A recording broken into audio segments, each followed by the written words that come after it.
Bonjour à tous, c'est Paul, de la vidéo tout simplement. Très bonne vidéo, mais comment fait-on pour te proposer des sujets? Comme ça. Les travelling que tu fais dans ta vidéo setup ou dans ton générique sont magnifiques et ça m'intéresserait vraiment comme sujet. Eh ben écoute, content que ça te plaise. Alors, pour les travelling courts, j'utilise un slider comme celui-ci. En fait, c'est pour des travelling courte distance, c'est-à-dire des travelling qui vont soit être pour des petits objets, soit pour des petits mouvements, pas très amples en fait. Donc, j'utilise ce slider-là. Alors par contre, ne me demandez pas la marque. À la base, c'est un cadeau que nous ont fait des industriels quand on allait faire une vidéo chez eux. Ils nous ont donné ça.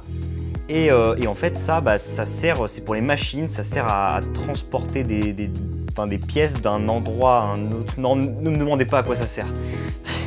Alors je vous présente ce slider là qui n'est pas fait à la base pour la vidéo, mais évidemment il existe plein de sliders dédiés à la vidéo, des sliders manuels pour des prises de vue vidéo, des sliders motorisés, des sliders à tête motorisée, des sliders lents pour faire des timelapses, des sliders ultra rapides pour faire des super slow motion.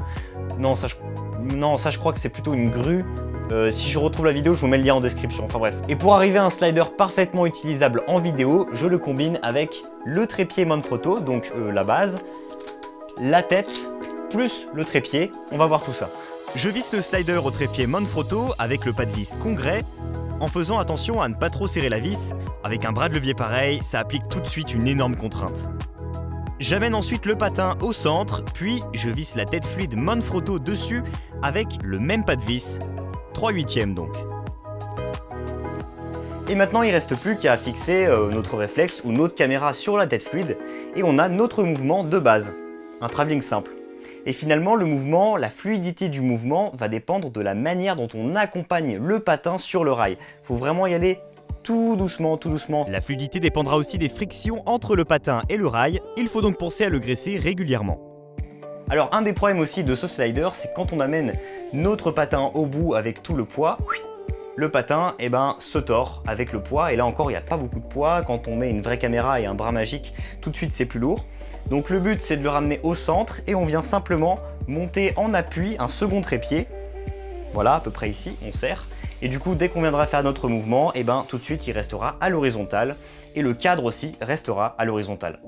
Voilà, maintenant que tout est en place, il n'y a plus qu'à s'amuser avec les différents mouvements.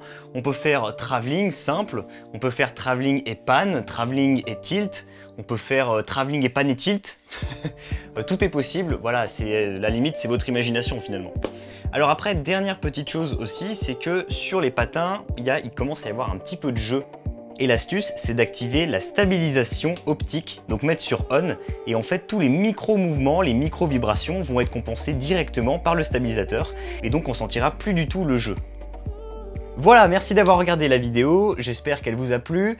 Et puis si vous connaissez des marques en fait de sliders que soit que vous utilisez, soit que vous connaissez, n'hésitez pas à les mettre en description si elles vous ont plu, ça pourra aider des gens pour leurs achats.